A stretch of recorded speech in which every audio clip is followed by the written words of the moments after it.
안녕하세요. 저는 50대 여자입니다. 저에게는 어릴 때부터 이어진 질긴 운명의 상대가 있어요. 그건 바로 저희 시어머니예요. 제가 어떻게 시어머니와 끊으려야 끊을 수 없는 질긴 인연의 끈으로 이어지게 된 건지 지금부터 시어머니와 저의 인생 이야기를 들려드릴게요. 저는 어려서부터 100평이 넘는 2층 양옥집에서 살았어요. 넓은 정원이 있는 근사한 집이었죠. 멋모르는 친구들은 부잣집 대문으로 들어가는 절 보면서 많이 부러워했지만 사실 전 부자도 아니었고 그 집은 우리 집도 아니었어요. 그 집에서 가정부로 일하는 엄마와 함께 주인집 문간방에 들어와 사는 거였거든요. 아빠 돌아가시고 오갈 곳 없는 어린 저와 엄마를 사장님과 사모님이 받아주셨다고 해요. 참 고마운 분들이죠.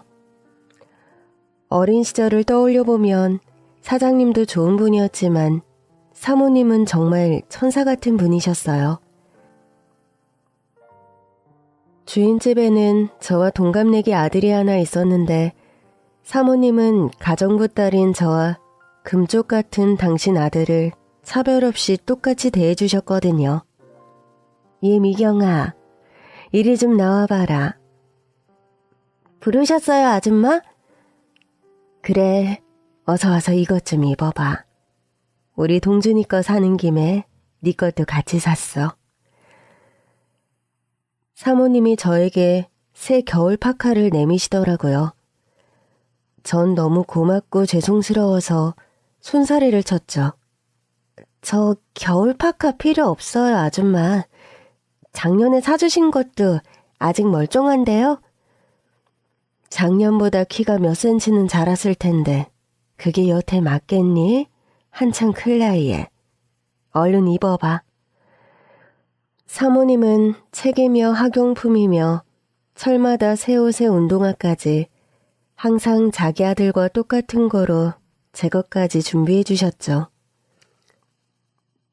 이렇게 사모님의 세심한 배려 덕분에 저는 가난한 엄마 밑에서도 부족함 없이 자랄 수 있었습니다.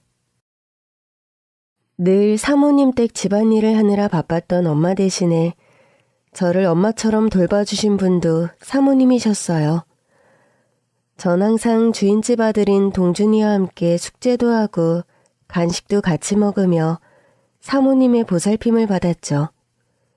엄마는 일에 치여서 피곤하기도 했고 또 원래 잔정이 많은 분도 아니어서 그런지 어떤 때는 사모님이 진짜 우리 엄마보다 더 엄마같이 느껴진 적도 많았답니다. 가정부 딸을 자기 아들과 똑같이 키워주는 편견 없고 차별 없는 사모님. 세상에 이런 사모님이 또 있을까요? 저는 천사 같은 사모님 밑에서 어린 시절을 아주 평탄하게 잘 보냈죠. 그런데 언제부턴가 절 대하는 사모님의 태도가 달라졌습니다. 왠지 동준이와 제가 함께 있는 걸 못마땅해 하시는 것 같더라고요. 아마 동준이와 제가 사춘기에 들어설 무렵부터였던 것 같아요. 그전에는 항상 둘이 같이 모아놓고 함께 놀게 했었는데 사춘기 때부터는 동준이와 제가 같이 있는 걸 썩 달가워하지 않으시더라고요.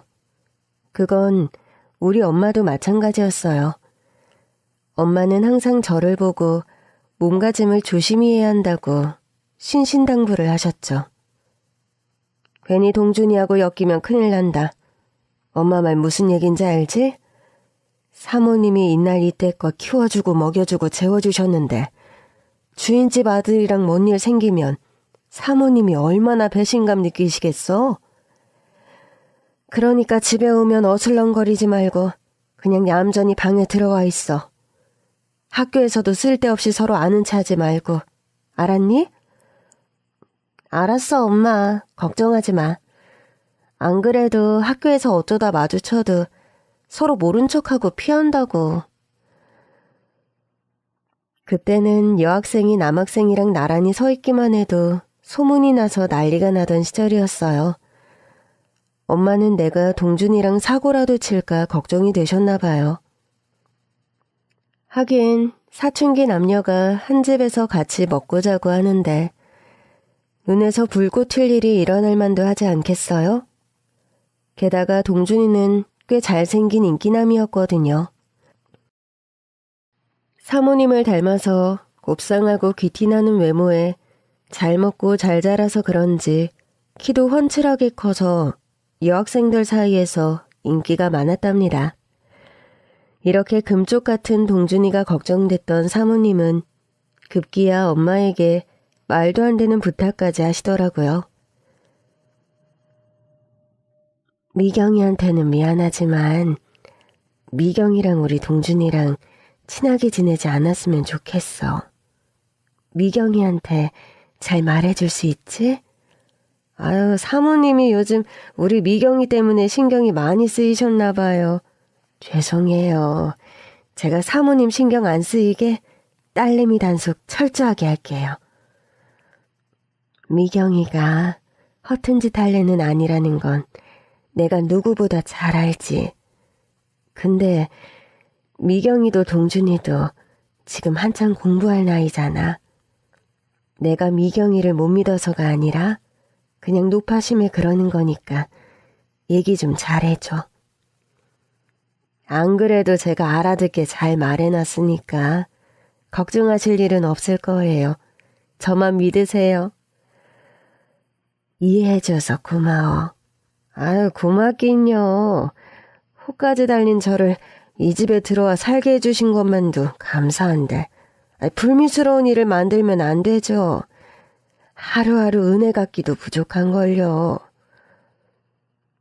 은혜라니 무슨 소리야. 은혜는 내가 갚아야지. 그리고 너 그 사모님 소리 좀 그만둬. 내가 너한테 사모님 소리 들으려고 너를 우리 집에 부른 줄 아니? 우리 친구 아니야? 사실 엄마와 사장님, 사모님까지 세 분은 모두 같은 고향에서 나고 자란 친구 사이였어요. 게다가 어렸을 때 엄마가 사모님의 목숨을 구해준 일까지 있었다고 하더라고요. 말 그대로 우리 엄마가 사모님의 생명의 은인인 셈이었죠. 그때 네가 물에 빠진 날 구해주지 않았다면 나는 벌써 물귀신 됐을 거 아니야. 너는 내 생명의 은인이라고. 저도 몇 번 들은 적이 있어서 그 사건은 이미 알고 있었어요. 엄마랑 사모님이 8살쯤 됐을 때의 일인데 해가 뉘엿뉘엿 넘어가는 어둑한 저녁쯤에 사모님이 갑자기 뭐에 홀린 사람처럼 강물 속으로 천천히 걸어 들어갔다고 하더라고요. 엄마가 물속에서 허우적대는 사모님을 얼른 건져서 물 밖으로 끌고 나왔다나 봐요. 조금만 늦었어도 정말 큰일 날 뻔하셨다고 해요. 근데 말이야, 그때 왜 갑자기 물속으로 걸어 들어간 거야? 내가 뒤에서 계속 불렀는데 들은 채도 안 하고 순식간에 발도 안 닿는 깊은 곳까지 들어가 버렸잖아. 모르겠어. 그때 내가 어떻게 했는지 기억이 잘 안 나. 그때 내가 부르는 소리 못 들었어? 난 아무 소리도 안 들렸어. 지금 생각해봐도 참 이상해. 내가 그때 엄청 큰 소리로 불렀거든. 그때 시어머니가 놀라운 이야기를 꺼내시는 겁니다. 사실 나 그날 봐서는 안 될 걸 봤어. 뭘 봤는데? 여자. 어떤 여자가 강 한가운데서 자꾸 손짓을 하더라고. 꼭 나를 부르는 것처럼. 넌 못 봤니? 그 여자. 에이, 강 한가운데 무슨 여자가 있어. 그때 너랑 나 말고는 거기 아무도 없었는데 네가 헛것을 본 거겠지. 아니면 귀신한테 홀렸던지. 암튼 그날 물에 빠졌다가 살아난 이후로 내가 좀 이상해졌어. 가끔 뭐가 보이기도 하고 꿈에 나오기도 하고. 얘가 또 왜 이래? 사람 무섭게. 엄마와 사모님의 얘기를 몰래 듣고 있던 저는 소름이 쫙 끼쳤습니다. 사실 전 사모님이 보통 사람들과는 좀 다른 뭔가 특별한 능력을 갖고 있다는 걸 어렴풋이 느끼고 있었거든요. 근데 어릴 때 물속에서 웬 여자를 봤다고 하니까 왠지 사모님 말씀에 믿음이 확 가면서도 괜히 무섭더라고요. 어릴 때부터 사모님은 가끔 섬뜩한 얘기하실 때가 있었는데요. 주로 뭔가 남들이 보지 못하는 것을 봤다거나 기이한 꿈을 꾸었다거나 하는 얘기들이었어요. 그리고 사모님 이야기를 무시하거나 어기면 꼭 안 좋은 일이 일어나는 겁니다. 학교 앞 놀이터에 가지 말라고 했는데 갔다가 그네에서 떨어져 다리가 부러진 일도 있었고, 큰 길에서 어떤 사람이 자꾸 손짓한다고 조심하라고 한 다음 날 그곳에서 큰 교통사고를 목격하기도 했습니다. 그런데 사모님이 하신 얘기 중에 제일 놀라운 얘기는 이거였어요. 내가 어젯밤에 또 이상한 꿈을 꿨는데 이번에는 꿈에 미경이 네가 나오더라? 네? 무슨 꿈인데 제가 다 나와요?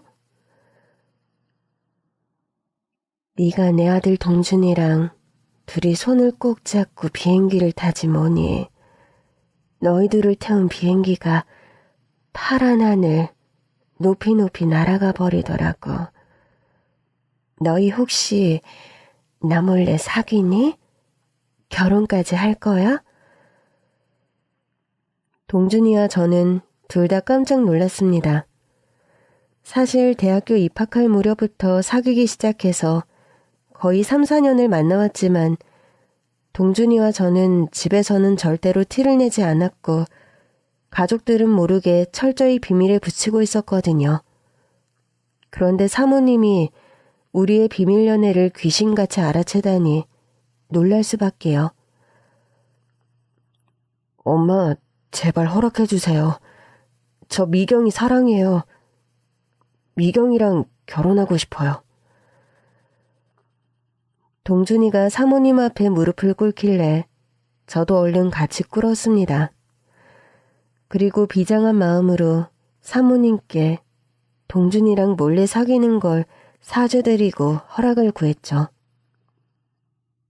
사모님, 제가 가정부 딸이라 동준이랑 어울리지 않는다는 것도 알고 또 제가 너무 주제넘는다는 것도 잘 알아요. 예전에 저한테 동준이랑 친하게 지내지 말라고 하셨는데 그 말씀 어겨서 정말 죄송합니다. 사모님 눈에는 당연히 제가 며느리감으로는 성에 안 차시겠죠. 많이 부족하지만 그래도 절 며느리로 받아주신다면 이 집안을 위해서 뭐든 다 하겠습니다. 그런데 사모님의 반응이 너무 의외인 거예요.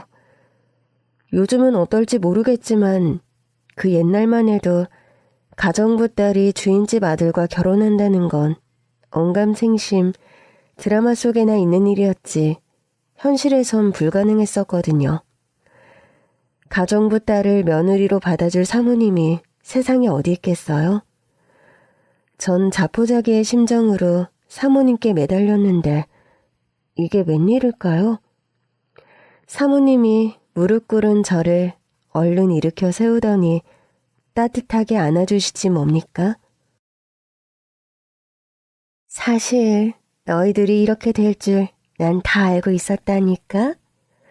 미경이 너라면 나야 찬성이지. 반대를 왜 하겠니? 정말요? 사모님 너무 감사합니다. 저 사모님이 결혼 반대하실까봐 얼마나 걱정했는지 몰라요.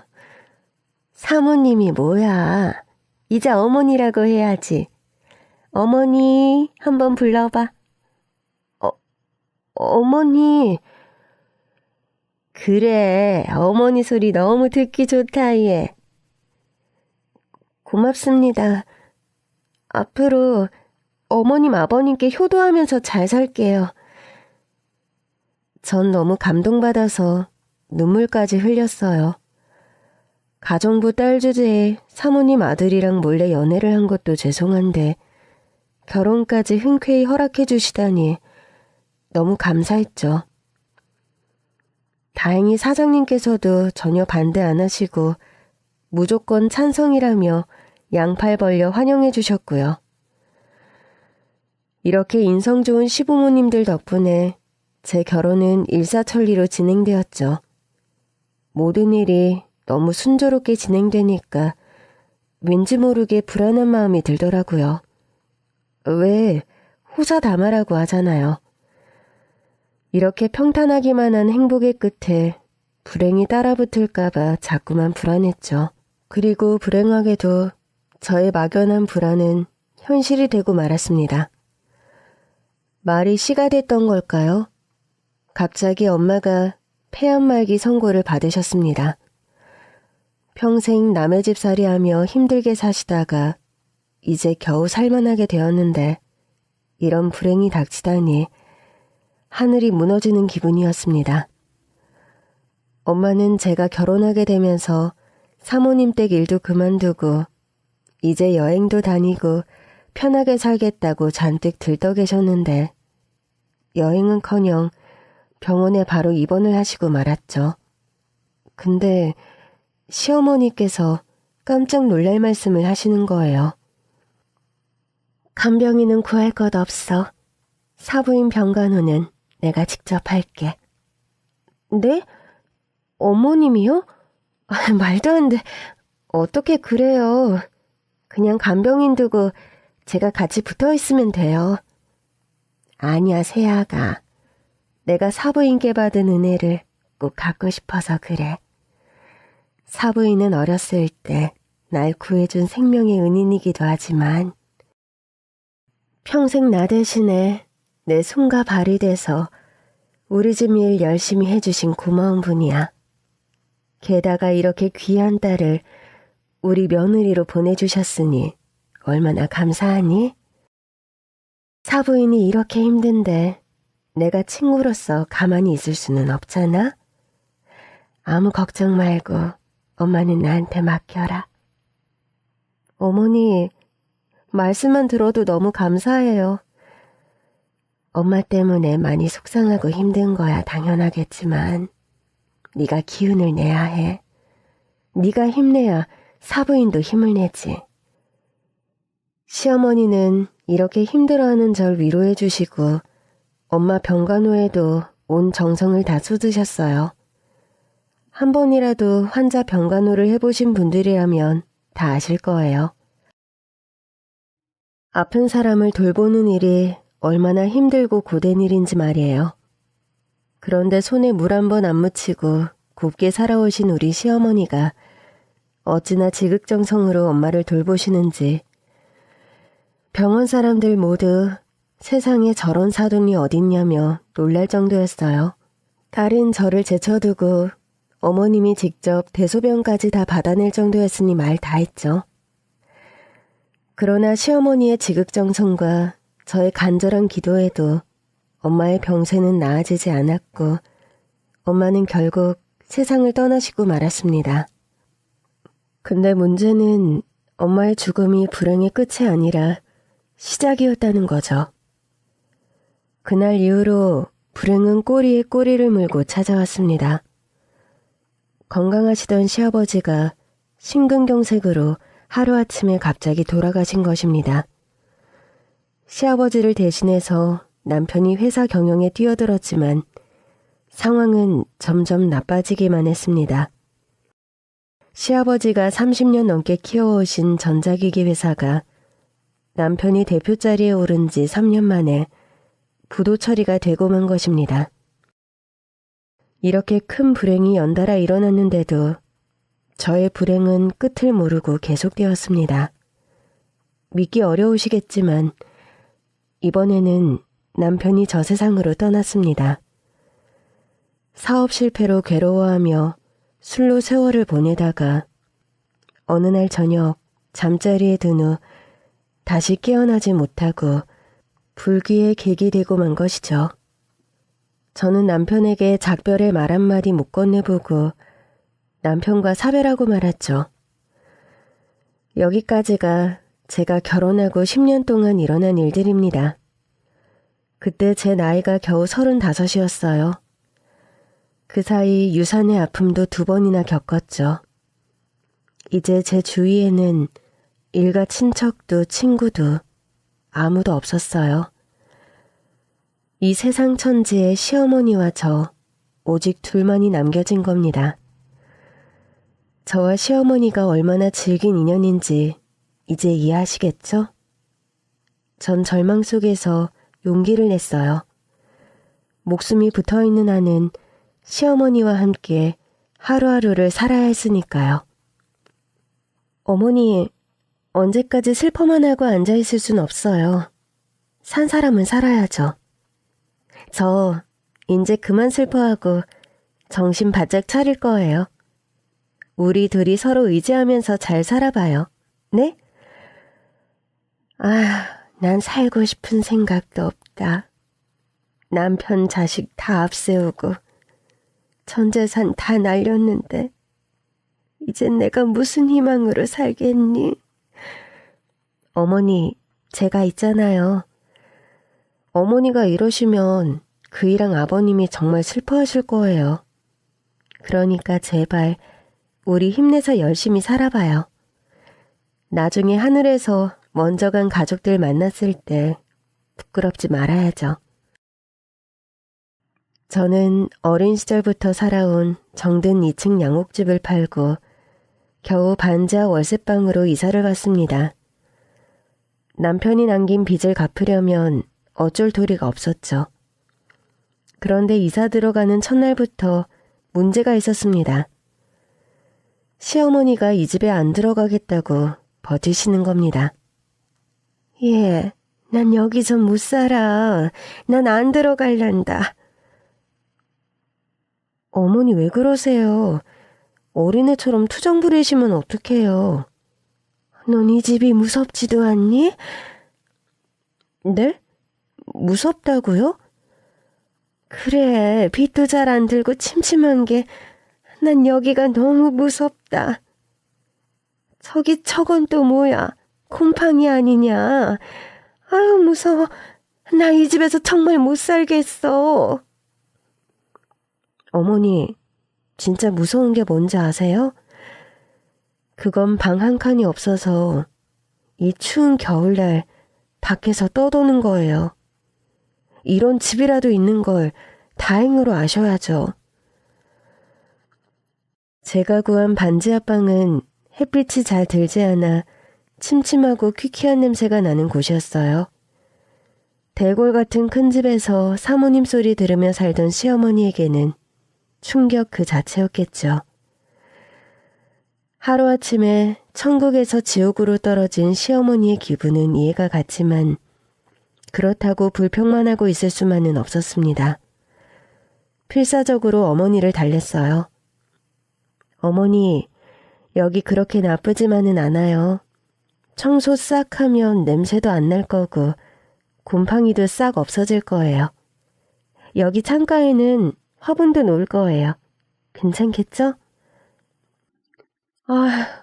부자는 망해도 3년은 간다던데 어째서 우리는 숟가락 하나 남은 거 없이 쫄딱 망해버렸는지 내 신세가 너무 처량하다.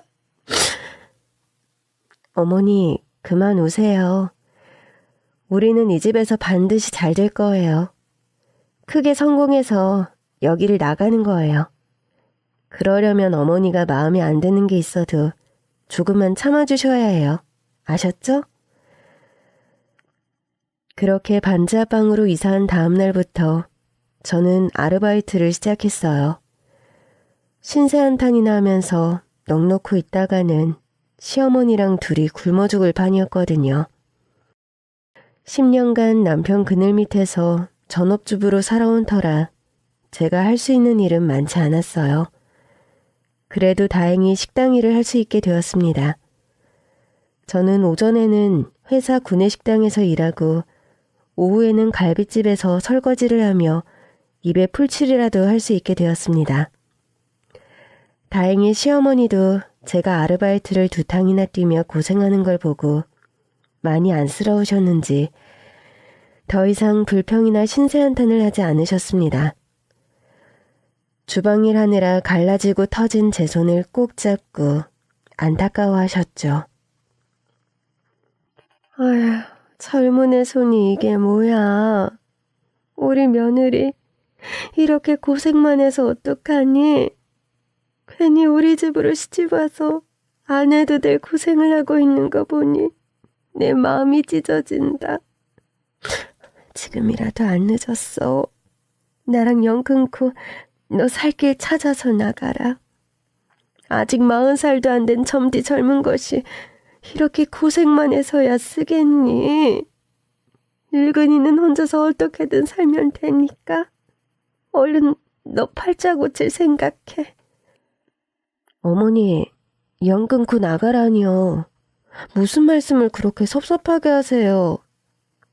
저 어릴 때부터 어머님이 우리 엄마보다 더 엄마 같다고 느꼈거든요. 엄마 일하느라 바빠서 어머님이 절 더 많이 챙겨주셨잖아요. 제가 그때 얼마나 어머니께 감사했는데요. 가족이라고는 우리 둘만 남았는데 제가 가기는 어딜 가겠어요?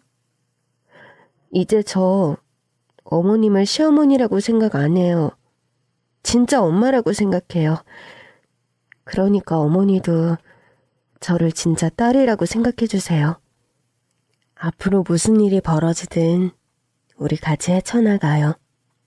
저 내쫓을 생각 마시고요.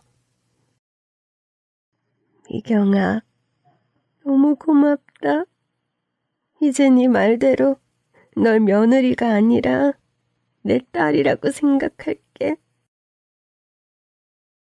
사실 그때 저에게는 큰 걱정거리가 하나 있었어요. 바로 시어머니의 건강 문제였어요. 갑자기 바뀐 환경 탓인지 몰라도 시어머니의 안색이 나날이 안 좋아지시는 게 보이더라고요. 밤에 잠도 잘 못 주무시는 것 같고 면역력이 떨어져서 그런 건지 매일 두통에 시달리셨죠. 전 시어머니가 어디 큰 병에 걸리신 건 아닌지 너무 걱정이 되었습니다. 엄마, 시아버지의 남편까지 식구들을 전부 병으로 떠나보낸 기억이 뇌리를 스쳤어요. 다시는 가족들과 사별하는 아픔을 겪고 싶지 않았어요. 시어머니만은 어떻게든 제가 꼭 지켜드리고 싶었죠. 시어머니가 시름시름 아픈 게 집안 군데군데 남아있는 곰팡이 때문인가 싶어서 전 하루 날 잡아서 대청소까지 했습니다. 세제로 박박 닦으니 대부분의 곰팡이는 싹 없어지더라고요. 근데 방바닥 한 구석에 유독 곰팡이가 지워지지 않는 부분이 있었어요. 아무리 닦아도 곰팡이 얼룩이 사라지지 않아서 그냥 매트로 덮어버리고 말았죠.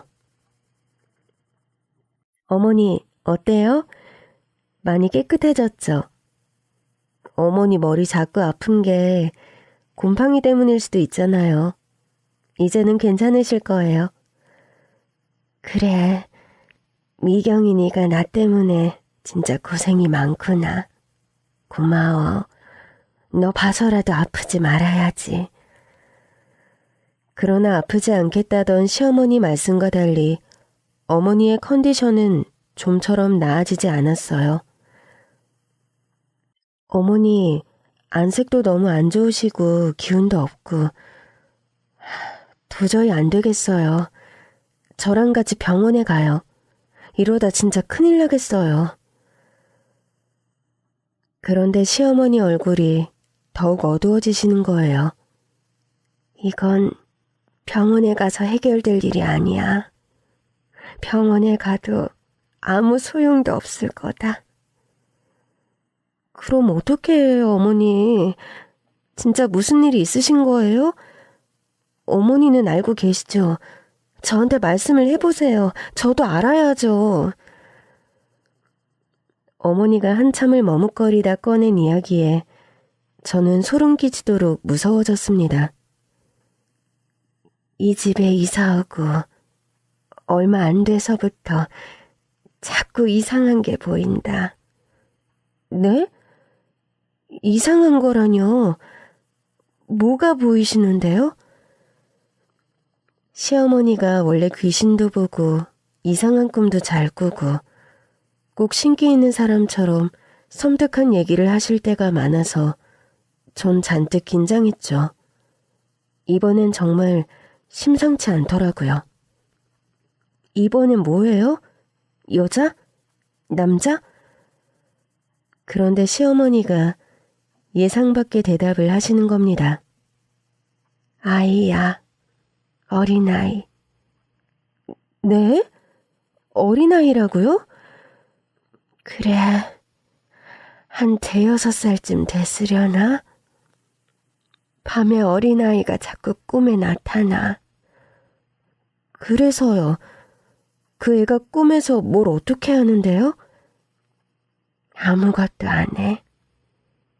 네? 그냥 누워있는 내 얼굴을 가만히 들여다봐. 그냥 가만히 들여다만 본다고요? 그 애가 누군데요? 아는 얼굴이에요? 아니, 처음 본 애야. 누군지 내가 어떻게 알겠니? 말도 한마디 안 하고 날 쳐다만 보는데. 아무튼 그것 때문인지 밤에 깊은 잠도 못 자고 온몸이 두드려 맞은 것처럼 찌뿌둥한 게 물 먹은 솜처럼 몸이 너무 무겁다. 아유, 그러게. 내가 이 집에 처음 들어올 때부터 말했잖니. 여기 너무 무섭다고. 맞아요. 어머니는 이 반지하방에 이사 오는 첫날부터 여기가 무섭다고 하셨었어요. 전 그냥 반지하라 어둡고 더러워서 무서워하시나 생각했는데 그게 아니었나 봐요. 시어머니는 그때부터 뭔가 이상한 기운을 느끼신 모양이었습니다. 제가 겁먹은 얼굴로 하얗게 질려 있으니까 어머니가 오히려 저를 걱정하시더라고요. 그러게, 너 무서울까봐 내가 아무 얘기도 안 하려고 했는데 우리 며느리가 겁을 먹은 모양이네. 너 괜찮니? 전 어머니 걱정 끼쳐드리기 싫어서 괜히 씩씩한 척 했죠. 괜찮아요, 어머니. 저는 그런 거 안 믿어요. 어머니 요즘 기가 약해지셔서 이상한 꿈을 자꾸 꾸나 봐요. 몸이 좀 회복되면 그런 꿈은 안 꾸실 거예요. 우리 몸보신이나 좀 해요. 큰 소리 뻥뻥 쳤지만 저 사실은 너무 무서웠습니다. 시어머니가 꿈 하나는 기가 막히게 딱 맞춘다는 걸 누구보다 잘 알고 있었거든요. 제가 보기에 어머니는 분명히 신기가 있었어요. 제가 당신 아들이랑 결혼할 것도 꿈에서 미리 아셨다니까요. 그러니까 매일 밤 시어머니 꿈에 찾아오는 그 아이도 분명 걔 꿈은 아닐 거예요. 분명히 무슨 의미가 있겠죠? 그렇지만 지금으로서는 그 아이가 누군지, 왜 시어머니 꿈에 나타나는지는 도저히 알 수가 없었어요. 이제 매일 아침 어머니께 꿈 이야기를 묻는 게 우리의 아침 인사가 되어버렸습니다. 어머니, 어젯밤에도 그 아이 꿈 꾸셨어요? 하루도 안 빠지고 나온다니까. 근데 왜 어머니 꿈에 나올까요? 혹시 어머니랑 관련이 있는 아이 아닐까요? 그럼 네 말은 그 애가 나하고 무슨 원한이 있어서 날 찾아왔다는 거니? 네, 아무리 생각해도 그런 것 같아요. 어머니한테 볼 일이 있으니까 어머니를 찾아온 거겠죠? 그리고 그런 귀신들이 사람한테 볼 일이 뭐가 있겠어요. 그냥 한풀이 하는 거겠죠. 그래서 말인데요. 혹시 어머님 숨겨둔 아들 같은 거 없으세요? 얘가 무슨 말이야. 내가 숨겨놓은 아들이 어디 있어? 그럼 혹시 어머님 숨겨놓은 손자? 뭐? 숨겨놓은 손자? 예, 그럼 넌 동준이가 어디 밖에서 자식이라도 봤다는 얘기니? 우리 동준이가 어디 그런 짓 할래야? 너는 네 남편을 그렇게 몰라? 저도 답답하니까 그렇죠. 그리고 사람 이름 모르는 거잖아요. 어머니, 잘 좀 생각해 보세요. 꿈속의 그 아이, 혹시 어머님 아들 닮은 거 아닌지. 아유, 아니야, 얘. 너 자꾸 그런 소리 하면 동준이가 억울해서 관뚜껑 열고 벌떡 일어나겠다. 남편이 다른 여자랑 자식을 봤다니 제가 생각해도 터무니없는 얘기긴 했어요. 어릴 때부터 저밖에 모르던 착한 남편에게 미안한 마음이 들더라고요. 근데 꿈속의 그 아이는 그럼 대체 누구란 말인가요? 어머니, 그럼 한 가지만 더 여쭤볼게요. 왜? 또 무슨 엉뚱한 소리를 하려고? 어머니, 혹시 어머니 쪽 조상 중에 무당 있으세요? 신내림 받은 분이나. 그건 또 왜 물어? 제가 예전부터 좀 궁금했거든요. 어머니는 꿈도 잘 맞추시고 또 이상한 귀신 같은 것도 잘 보시니까 혹시 신기가 있는 게 아닌가 해서요. 혹시 그 아이 어머니한테 붙으려고 하는 아기 동자 귀신 같은 거 아닐까요? 글쎄, 우리 할머니의 외할머니가 무당이었다는 말을 들은 적은 있는데. 네? 진짜요? 저는 그 길로 시어머니와 함께 용하다는 무당집을 찾아갔습니다.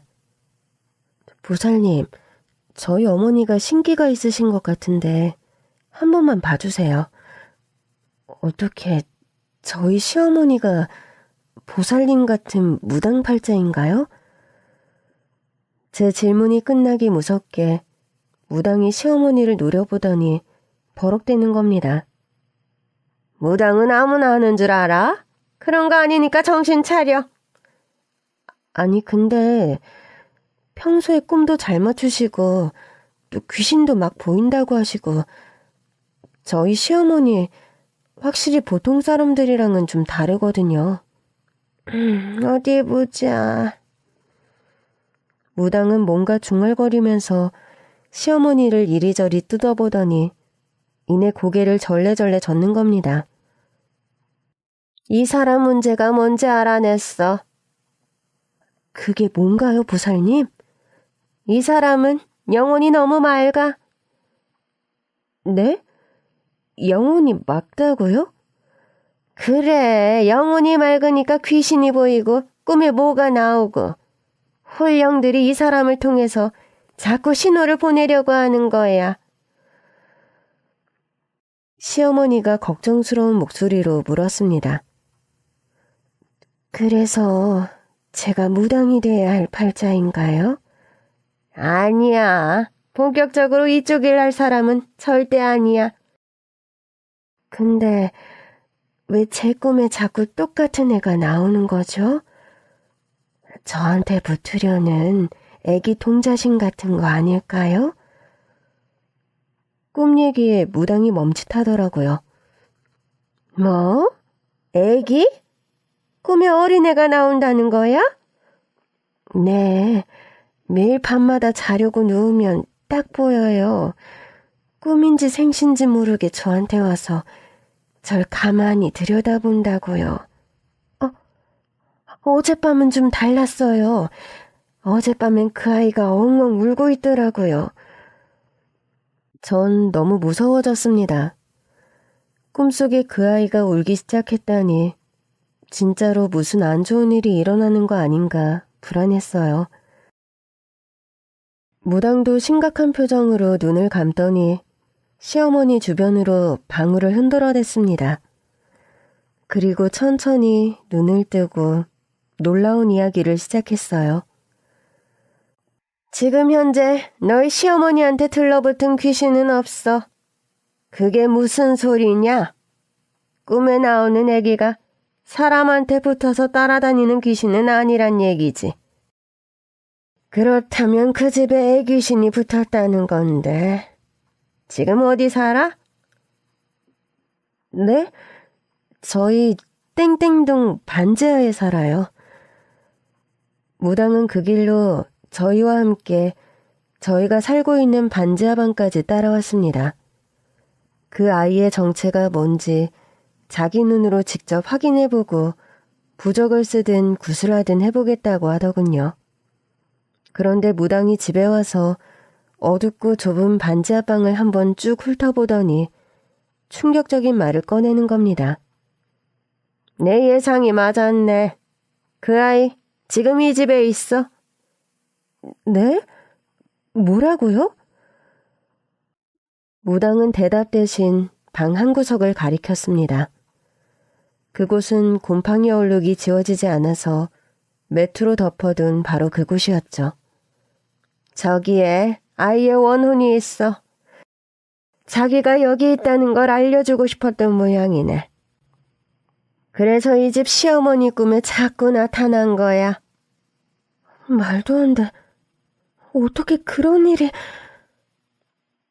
무당의 말에 시어머니와 전 깜짝 놀랐습니다. 무당이 가리킨 그 자리는 시어머니가 주무시는 자리이기도 했거든요.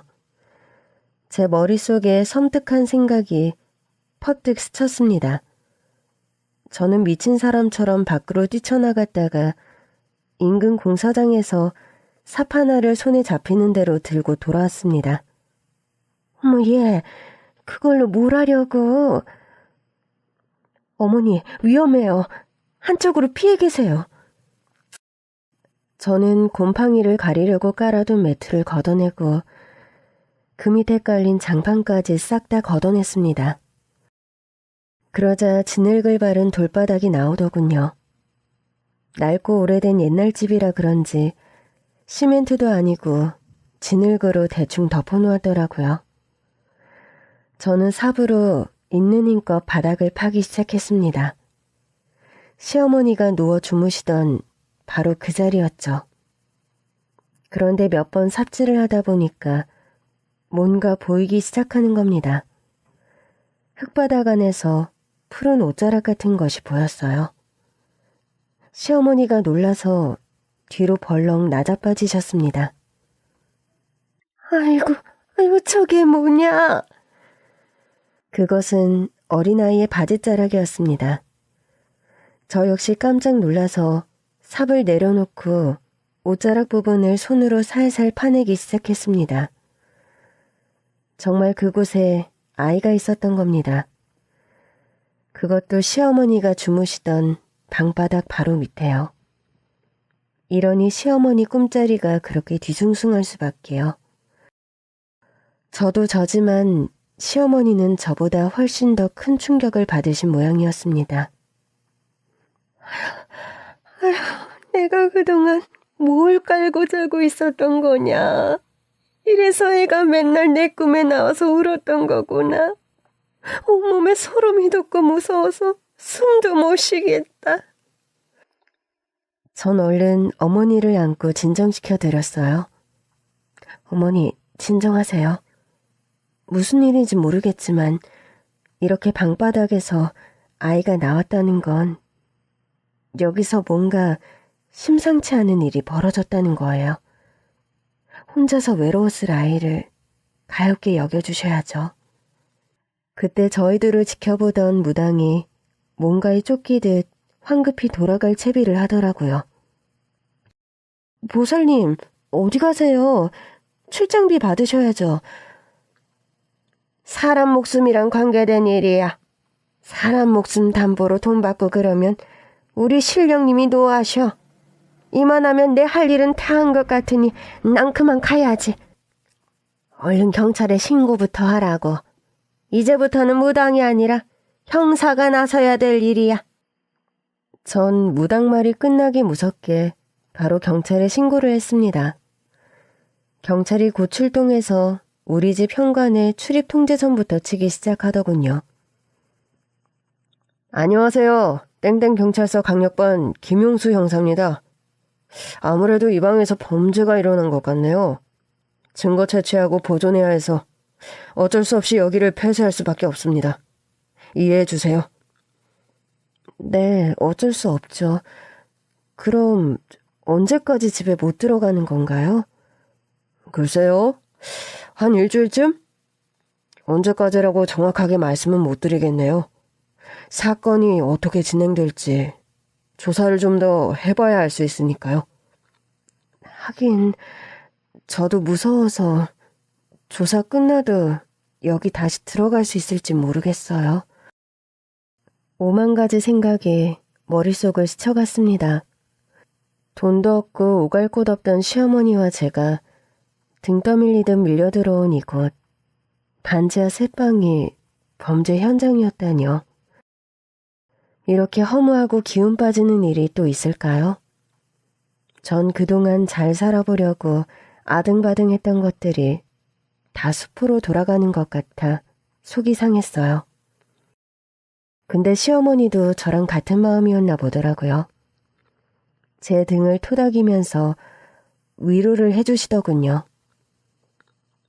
아무리 어둡고 냄새나는 반지하 방이었다고 해도 너랑 나랑 여기서 추억도 많았는데 한순간에 우리 집을 뺏겨버렸네. 목숨 빼앗긴 사람도 있는데요, 뭘. 우리 좋게 생각해요, 어머니. 우리 덕분에 억울한 아이 한 명 한풀이하게 됐으니까요. 어머니와 저는 당장 갈 곳이 없어서 필요한 것만 대강 챙겨나와 경찰서에서 임시로 제공해준 숙소에서 머물렀습니다. 그리고 며칠 후 참고인 조사를 받으러 경찰서에 들렀는데 집에서 만났던 그 형사님이 이런 얘기를 하시는 겁니다. 임시 숙소에서 지내기 힘드시죠? 저희가 다른 곳을 준비해놨으니까 일단 그리로 옮기시죠. 거기가 어딘데요? 형사님이 데리고 간 곳은 놀랍게도 서울에서 최고로 좋은 특급 호텔이었습니다. 시어머니와 저는 난데없는 호사에 눈이 휘둥그레졌죠. 정말 여기서 지내도 괜찮아요? 네, 걱정 말고 편히 지내시면 됩니다. 시어머니는 벌써 잔뜩 신이 나셨더라고요. 어머, 얘 옛날 생각난다. 예전에 너희 시아버지 계실 때는 이 호텔 중식당에서 외식도 많이 했었어. 여길 다시 올 수 있을까 가끔 생각했었는데 이렇게 다시 오게 되네. 너무 좋다. 그러게요. 침대는 푹신하고 이불은 부드럽고 특급 호텔이 좋긴 좋네요. 그래도 저는 시어머니처럼 마냥 좋아할 수만은 없었어요. 경찰이 무슨 돈이 있다고 저희를 이런 호화로운 특급 호텔에다 방을 잡아줄 수 있겠어요? 뭔가 수상했어요. 전 형사님께 따져 물었죠. 이 방 누가 마련해 준 거예요? 형사님이 사비 털어서 해주셨을 리도 없고 그렇다고 경찰서에서 공금으로 했을 리도 없잖아요. 솔직하게 말씀해 주세요. 누구예요? 그게 그 방에서 나온 아이 신원이 확인돼서 부모한테 돌아갔어요. 세상에, 벌써요? 부모를 찾았다니 너무 잘 됐네요. 다행이다. 그 아이 부모님이 두 분께 감사하다고 일단 여기서 머무실 수 있도록 조치해 주신 겁니다. 저는 아이가 부모에게 돌아갔다는 기쁜 소식을 시어머니께 알렸어요. 어머니, 그 아이 부모님 찾아서 집으로 돌아갔대요. 근데 저처럼 엄청 기뻐하실 줄 알았던 시어머니의 반응이 어째 뜨뜻미지근하더라고요. 벌써 다 알고 있었던 사람처럼 말이죠. 그래? 부모가 나타나서 찾아갔다고? 역시 그럴 줄 알았다니까. 어떻게 하셨어요? 그 애가 알려줬지 뭐. 네? 아까 꿈에 잠깐 나왔어. 아주 활짝 웃고 있어서 한시름 났다니까. 집에 돌아갔구나 생각했지. 시어머니의 건강은 그날 이후로 눈에 띄게 좋아졌습니다. 밥도 잘 드시고 잠도 잘 주무시고 안색도 한결 밝아지셔서 한시름 놓았어요. 이제 더는 그 아이 꿈도 꾸지 않는다고 그러시더라고요. 근데 고민 하나가 해결되고 나니까 새로운 걱정거리가 또 생겼습니다. 언제까지 호텔에서 신세를 지고 있을 수만은 없었으니까요. 저희는 새로운 집을 구해야만 했죠. 그때 누가 저희를 찾아왔다는 연락이 왔어요. 시어머니와 함께 내려가 보니 중년의 부부로 보이는 남자와 여자분이 계시더라고요. 박미경 씨 되시죠? 전 김상만이라고 합니다. 이쪽은 제 집사람이고요. 저희가 박미경 씨 댁에서 발견된 아이의 부모 되는 사람입니다. 점잖아 보이는 인상에 나이는 50대 중반 정도 되었을까요? 두 분 다 고급스러운 옷을 걸치고 있었고 고생이라고는 모르고 살아온 것처럼 손도 곱고 피부도 고와 보였지만 표정에는 슬픔이 가득하더라고요. 그렇게 찾아 헤매던 아이를 찾았다고 하니 너무 기쁘면서도 막상 아이 모습을 보니까 가슴이 미어지더군요. 상심이 크시겠어요. 뭐라고 위로의 말씀을 드려야 할지 모르겠네요. 아닙니다. 오늘은 저희가 두 분께 감사하다고 인사드리러 온 겁니다. 두 분 덕분에 우리 아이를 찾을 수 있었어요. 그러자 아내분이 시어머니 손을 붙잡고 눈물을 흘리시더라고요. 우리 아이 찾아주셔서 정말 감사합니다. 천국을 돌면서 찾아 헤맨 세월만 20년입니다. 20년 동안 단 하루도 마음 편히 살아본 적이 없었는데 우리 아이를 찾아서 양지 바른 곳에 뉘어놓고 나니까 이제야 발 뻗고 잘 수 있을 것 같아요. 감사합니다. 저희야 뭐 당연히 해야 할 일을 했을 뿐인걸요. 아휴, 20년을 그러고 사셨으니 얼마나 힘들었을꼬. 저도 자식 앞세운 사람이라 그 심정 조금은 이해가 갑니다. 그 아이의 이름은 강민호. 나이는 6살이었다고 해요. 민호는 안타깝게 범죄에 휘말려서 실종되었다가 저희 시어머니 꿈에 나와서 20년 만에 부모의 품으로 돌아가게 되었던 것입니다. 우리 민호를 꿈에서 만나셨다고요? 꿈속에서 무슨 말은 안 하던가요? 엄마 자꾸 그러진 않던가요? 제발 꿈 얘기 좀 해주세요. 처음에는 아무 말 없이 쳐다보기만 했는데 나중에는 한번 울더라고요. 아마 제가 아이 상황을 너무 몰라줘서 그랬던 게 아닌가 싶습니다. 어떡해. 우리 민호가 울었구나. 미안해. 엄마가 빨리 찾아주지 못해서 미안해. 민호 어머니가 울기 시작했습니다.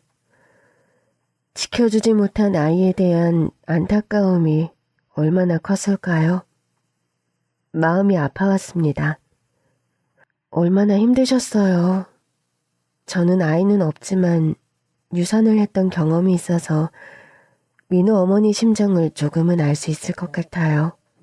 물론 20년 동안 아이 생사도 모르고 찾아 헤맨 것에 비할 바는 아니지만요. 그래도 이제 민호 찾았으니 그만 슬퍼하세요. 엄마가 이렇게 계속 울면 아이 맘도 편치는 않을 거예요. 민호가 왜 제 꿈에는 나오지 않고 아무 상관없는 분 꿈에 나왔을까요? 엄마인 저를 찾아왔다면 좋았을 텐데. 너무 서운해 마세요. 잘은 모르겠지만 아마 민호가 엄마한테 가는 길을 몰라서 그래서 그냥 그 자리에 그냥 가만히 있었던 거 아닐까요? 자기를 알아차려줄 저희 시어머니 같은 분을 기다리면서 말이에요. 그랬을까요? 민호가 너무 가여워요. 민호 엄마, 그래도 너무 마음 아파하지 말아요. 민호 웃으면서 갔어? 정말요? 우리 민호가 웃었어요? 그래요. 며칠 전 꿈에 민호가 나와서 아주 예쁘게 꽃처럼 활짝 웃더라니까. 이제 아무 걱정하지 말아요. 민호는 하늘에서 잘 지내고 있을 거니까. 민호 어머니가 무너지듯 주저앉으면서 참았던 울음을 쏟아냈습니다. 민호야, 살아서 만나고 싶었는데 엄마가 미안해, 우리 아기. 한참을 울고 나서 민호 어머니가 진정이 되고 나자 민호 아버지가 갑자기 뜻밖의 말씀을 꺼내시더라고요. 지금 집으로는 다시 돌아가는 건 불가능하지 않나요? 네? 아무래도 그것은 범죄 현장이고 증거 찾는다고 집 전체를 이잡듯이 뒤져놔서 사람 살기는 어려울 겁니다. 이사를 하셔야 할 거예요. 맞아요. 그리고 저희 입장에서는 민호가 자식이니까 무섭거나 꺼림직하다거나 그런 느낌은 전혀 없지만 두 분은 생판남인데 두려운 마음이 드는 게 당연할 거예요. 네, 맞아요. 이사를 하긴 해야겠죠. 근데 민호 아버지가 뜻밖의 제안을 하셨습니다. 저희가 두 분 이사를 좀 도와드리면 어떻겠습니까? 네? 이사를 돕다니 어떻게요? 그동안 열악한 반지하에서 살아오셨으니까 좀 더 나은 환경에서 살 수 있도록 도와드리고 싶습니다. 맞아요. 저희가 땡땡동에 사놓은 아파트가 한 채 있거든요. 두 분께 보답하는 의미로 꼭 드리고 싶어요. 저희는 이제 민호를 찾았으니 원도 한도 없고 필요한 것도 아무것도 없거든요. 맞습니다. 우리 민호 찾아주신 은혜를 꼭 갚고 싶습니다. 말씀은 감사하지만 저희가 한 게 뭐 있다고 아파트를 덥석 받을 수 있겠어요? 저희 그렇게 염치 없는 사람들 아니에요. 지금까지 고급 호텔에서 머물게 해주신 것도 감사한데 아파트를 받으라고요? 그건 안 되죠. 저는 손사래를 치며 거절했어요. 그런데 민호 어머니가 너무 간곡하게 부탁을 하시더군요. 민호 어머니 얘기를 듣는데 제 가슴이 다 먹먹해지더라고요. 혹시 그거 아세요? 실종된 자식은 가슴에 묻을 수도 없다는 거요. 이 세상 떠난 자식은 가슴에 묻고 잊을 수 있지만 실종된 아이는 그럴 수가 없는 거예요. 추우면 어디서 떨고 있지는 않은지 비가 오면 비를 맞고 있는 건 아닌지 정말 아이 걱정이 하루하루가 지옥이었어요. 이제 둘은 덕분에 우리 민호 제 가슴속에 묻었습니다. 아무 걱정도 바라는 것도 없이 마음이 아주 편해졌어요. 그러니까 제발 사양 마시고 저희 성의를 꼭 받아주세요. 오랜 고민 끝에 시어머니께서 결단을 내리셨습니다. 이렇게까지 말씀하시는데 더 이상 거절하는 것도 예의가 아닌 것 같다. 그 제안 받아들이자. 네? 어머니, 어떻게 그래요? 아니야, 괜찮아. 이렇게 해야 이분들 마음도 편하실 거야. 제 말 맞죠? 그럼요, 어르신. 그럼 주신다는 그 아파트 감사히 잘 받겠습니다. 민호가 주는 선물이라고 생각하죠, 뭐. 이렇게 해서 저와 시어머니는 반지 하방을 탈출해서 30평대 아파트에 입주하게 되었습니다. 근데 좋은 일은 여기서 끝이 아니었어요. 식당에서 아르바이트 하면서 시어머니 모시고 산다는 얘기 들었어요. 그러지 말고 우리 회사에서 일해보면 어때요? 제가 경력이 없는데 할 수 있는 일이 있을까요? 단순 사무 업무니까 배우면 금방 잘할 수 있을 겁니다. 너무 감사합니다. 열심히 해보겠습니다. 이렇게 해서 저는 민호 아버지가 운영하는 회사에 취직까지 하게 되었습니다. 규모가 그리 크지 않은 중소기업이지만 탄탄하고 건실한 회사였어요. 제 인생이 절망으로 가득 찼던 그 시절, 더 갈 곳이 없어 쫓기듯 들어갔던 반지하 월세방에서 저와 시어머니는 정말 대박을 터뜨린 것입니다. 정말 한치 앞도 알 수 없는 우리 인생길에서 미리 좌절하고 미리 절망하는 건 절대 금지입니다. 내 앞에 어떤 행운이 기다리고 있는지는 아무도 모르는 일이니까요. 앞으로도 시어머니와 둘이서 씩씩하게 잘 살아나갈 겁니다. 지금까지 제 이야기 들어주셔서 감사합니다.